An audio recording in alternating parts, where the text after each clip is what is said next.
El 25 de septiembre de 1928, para hacer frente a la crisis, un grupo de taxistas con más prole que trabajo pone en marcha el primer colectivo, Línea 1. Con 7 pasajeros recorre La Carra-Rivadavia Primera Junta.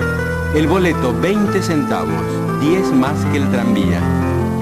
Buenos Aires ya contaba con tren subterráneo que en 1913 había comenzado a circular por debajo de Avenida de Mayo y Rivadavia. En 1928, la ciudad decidió contar con un segundo subte que iría desde el Correo Central hasta Chacarita. Ir por abajo era más rápido y seguro. Sobre el asfalto ya circulaban 411.414 autos, un 4 ruedas por cada 186 porteños. El nuevo subte procuraba descongestionar la zona central de la ciudad. La primera etapa del subterráneo se construyó entre las estaciones Chacarita y Callao y demandó 1 año y medio. Cuando se comenzó el otro tramo desde el Correo Central, la obra tropezó con un obstáculo imprevisto. La municipalidad se negó a afear la calle Florida con una salida de subte. En 1931 le tocaría a Uriburu inaugurar el subte.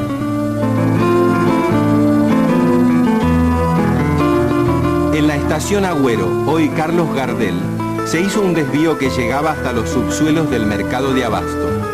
En Chacarita se acoplaba un vagón con verduras que en Agüero se desenganchaba para descargarlo en el mercado.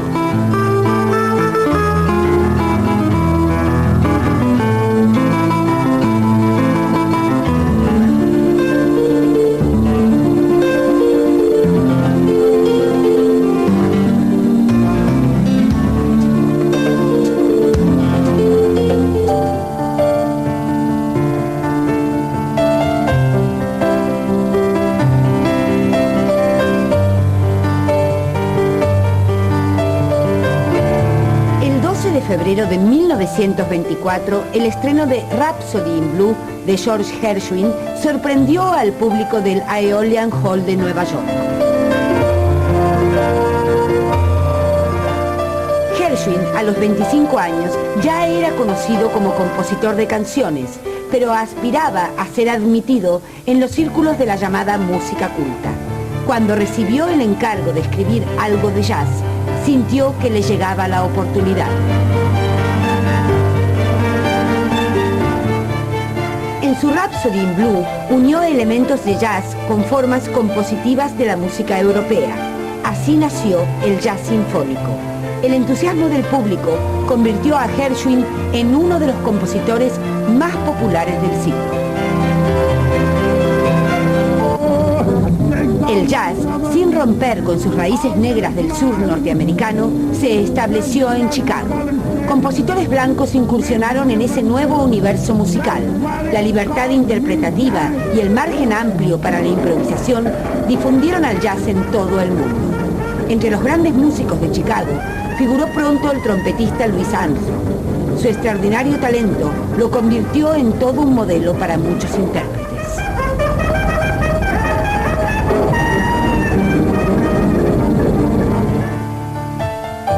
La influencia del jazz se extendió a la música europea. En agosto de 1928, el público de Berlín aplaudió la ópera de 3 centavos de Bertolt Brecht y Kurt Weill. En su obra, Brecht lanzaba sus críticas contra el mundo burgués. Delincuentes, mendigos, prostitutas y personajes de dudoso abolengo se adueñaron del escenario. La gente comenzó a silbar por las calles las pegadizas melodías de Weill. Con el tiempo, la ópera de 3 centavos se convertiría en uno de los clásicos del siglo.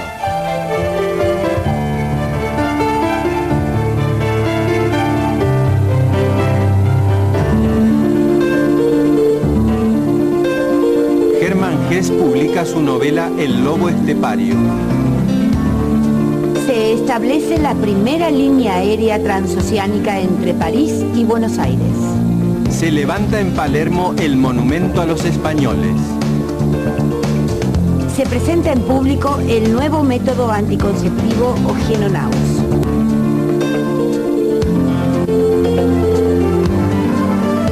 El 25 de octubre de 1929, a las 10 de la mañana, la Bolsa de Nueva York abrió sus puertas como todos los días.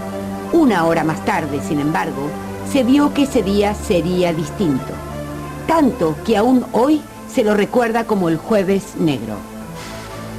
Nadie compraba, todo el mundo vendía. Al mediodía, 12 millones de acciones ya se habían rematado, y nunca mejor dicho, a precios de liquidación. La noticia se extendió por Nueva York, y una multitud histérica de pequeños ahorristas se congregó en Wall Street. Pasado el mediodía, los grandes banqueros hicieron un llamamiento a la calma. Ellos comprarían lo que otros vendían y todo volvería a ser como antes. Pero no fue así. Ni ellos compraron, ni la bolsa se salvó del abismo. Todavía hoy se discute por qué pasó lo que pasó. A comienzo de los años 20, Estados Unidos vivía una buena coyuntura económica. La industria de la construcción, automovilística o eléctrica, parecían rozar el cielo. Jugar a la bolsa se convirtió en un deporte de masas. A partir de 1927, las acciones se cotizaban tan alto que nadie prestó atención a la evolución real del mercado. La compra de bienes se redujo y, en consecuencia, también el valor real de las acciones. El 29 de octubre de 1929, la Bolsa de Nueva York se dio de narices contra la realidad. Como Estados Unidos se había convertido en socio capitalista de los países que habían padecido la última guerra, la crisis norteamericana se extendió a Europa. Los bancos norteamericanos reclamaron los créditos concedidos a los bancos europeos, y estos en cadena a sus colegas de Asia y América Latina. La crisis se expandió por el mundo.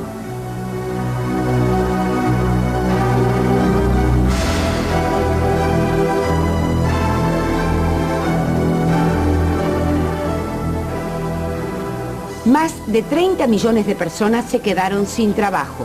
En Europa, la desocupación fomentó el auge de la ultraderecha. En Alemania, a paso de ganso, avanzó el nazismo.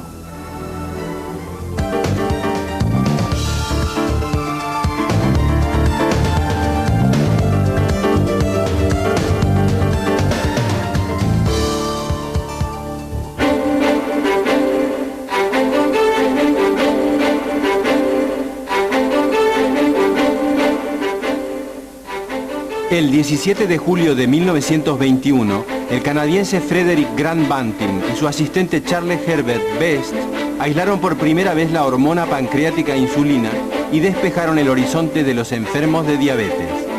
Los investigadores ya habían descubierto en el siglo XIX la relación entre la diabetes y el páncreas. Los perros presentaban este síntoma después de extraerles ese órgano. Se suponía que una hormona del páncreas regulaba el nivel de azúcar en la sangre, pero no se lo había podido demostrar. Pocos días después de los primeros experimentos con perros, fue tratada la primera persona con insulina. Un chico de 13 años en coma diabético pudo salvarse de la muerte.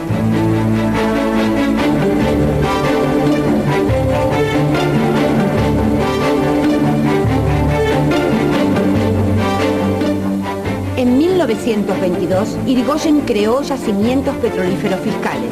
Bajo la dirección del general Enrique Mosconi, la empresa inició un proceso de expansión en la explotación del petróleo. La construcción de su refinería en La Plata le permitiría a YPF avanzar en el mercado interno, poblando al país con sus característicos surtidores. Mosconi, un militar preocupado por las dependencias críticas del país, vio en YPF a un puntal de sus sueños industrializadores. En septiembre de 1928, el bacteriólogo británico Alexander Fleming descubrió el hongo tubular Penicillium notatum. El hongo había destruido su cultivo de bacterias. Este descubrimiento hizo pensar al científico que el hongo era adecuado para producir antibióticos. Su hipótesis se confirmó 10 años después. En 1939, la penicilina se difundió como un medicamento capaz de curar infecciones, hasta entonces mortales.